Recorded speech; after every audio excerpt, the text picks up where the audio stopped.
Hi, welcome back. Thanks for watching. Today I want to talk about GDP again.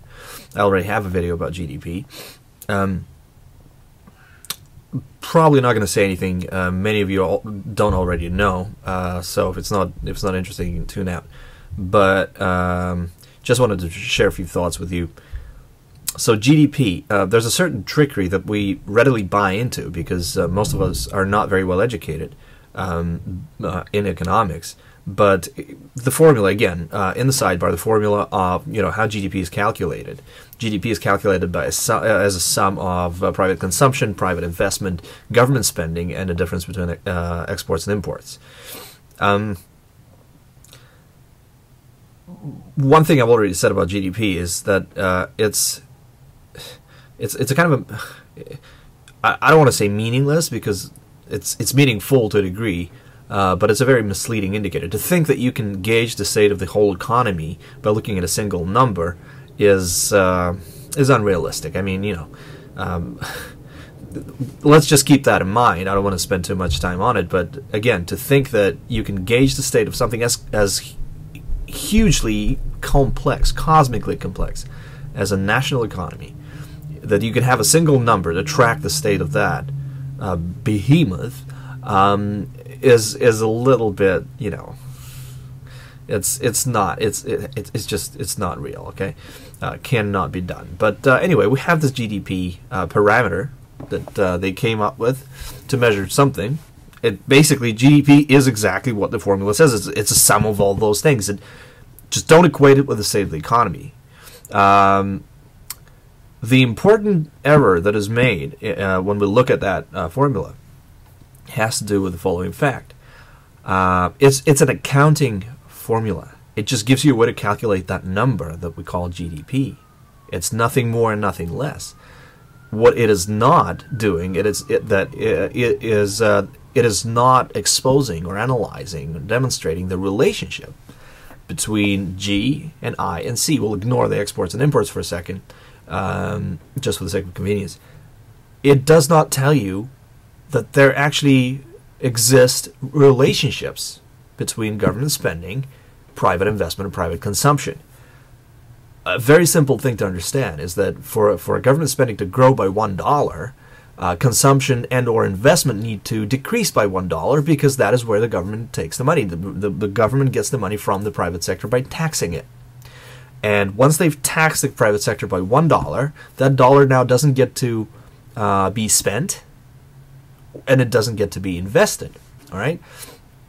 So to say, as Keynesians do, look at this formula. See, GDP on the left, everything else on the right. Investment goes down, consumption goes down. So the only way to prop up the economy, which is on the left, GDP, they equate GDP to the economy, which is an error. But let's just give them that for a sec. So the only way to do that, to prop up the economy, is to prop up the G, because that's the only thing that's left. The other two guys are down. Now the G needs to go up to fill the void. What you don't understand, what they don't tell you, is I'm sure some of them understand. Some of them are malicious. Some of them understand it. They just don't care. Others simply don't understand it. That in order for G to expand, C and I need to contract, because that is how G can work, can grow. That's the only way. Well, there are other ways as well. The other way, one other way, is to borrow the money. But you see, you're going to have to service that debt. When you borrow the money, you're going to have to service that debt. Where are you going to get? I mean, you cannot keep borrowing to service the debt that you've borrowed before. That is called a Ponzi scheme, which is, and that is exactly what it is. The way the U.S. economy is run now is a Ponzi scheme. When do Ponzi schemes fall apart? Ponzi schemes fall apart when you don't get enough new takers. Because the way Ponzi schemes work is you promise your investors, the first investors, an unrealistically high rate of return. You're able to sustain that rate of return because you get more new takers. You take the money from new players, and you pay out the promised dividend, the promised income to the previous takers, to the previous investors. That can only work as long as the rate at which the number of your investors or takers grows is pretty much exponential. Once that slows down or stops altogether, your Ponzi scheme falls apart because you're not really investing anything. You're just taking from one group of people, from the newcomers, and take it to the guys that came before them. So for the government to, government can borrow, but in order to, they can borrow. They need to service the debt, and the only way to really service the debt is, again, to tax the private sector. And the other thing they can do is they can inflate the money supply. They can just simply create more currency out of thin air, which devalues, basically debases everybody's savings, butchers everybody's savings, butchers everybody's purchasing power, makes everybody poorer, which is a hidden form of tax. What government does when they take money from you, they decrease your purchasing power. They decrease the amount of goods and services that you can buy with the income, the wealth that you earn.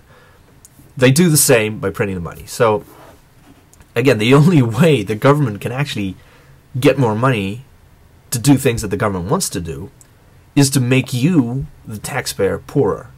Okay? So the Keynesian accounting formula for GDP ignores that very nicely, very conveniently. It just tells you, well, GDP equals economy. GDP high, economy good. GDP low, economy bad. So in order for the economy to do well, which means for you, stupid taxpayer, to be rich and happy, we need to grow the G, grow the government spending. So, okay, you're going to take more money from me to make me richer? See, Keynesian economics is an interesting phenomenon. I mean, can you imagine? John Maynard Keynes himself said, government spending, it doesn't matter what the government spends the money on in a depression, it's just important that the government keeps spending. Because nobody else is spending, so the government needs to spend to keep the economy going and to grow the economy. Even if you have to hire 100,000 people to fill to dig a hole in the ground in the morning, and then another 100,000 people to fill the holes back up in the evening, even if you hire people and pay them to do that, it's still going to work. Does it pass the smell test? I mean, if you pay people to do activities of zero economic value, how is that going to make anybody richer? But that's what the Keynesian economics will tell you. That's what they will have you believe.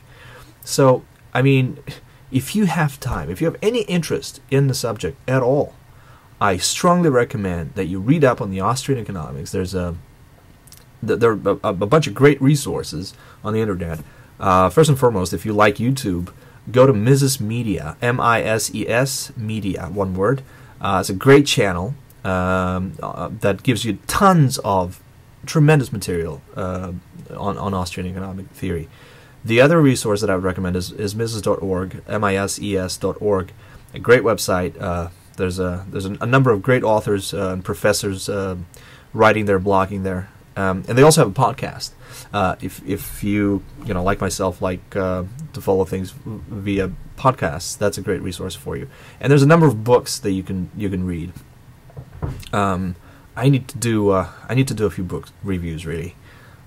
So anyway, that's the bottom line here. Just want to tell you, share these couple of thoughts about the GDP. Don't be deceived by GDP. Don't buy into GDP equals state of economy. Don't ignore the relationship between government spending and consumption and investment. These things are really straightforward. But once you start paying attention, you will begin to see through the propaganda that is being thrown at us from the media and from the members of the royal court, which is precisely the function that the Keynesian economists fulfill today relative to the presidential administration. It doesn't matter which presidential administration is in power. None of them in the past God knows how many years have done anything sensible on the economy. Thank you for watching. Tune in later for more stuff. Thanks.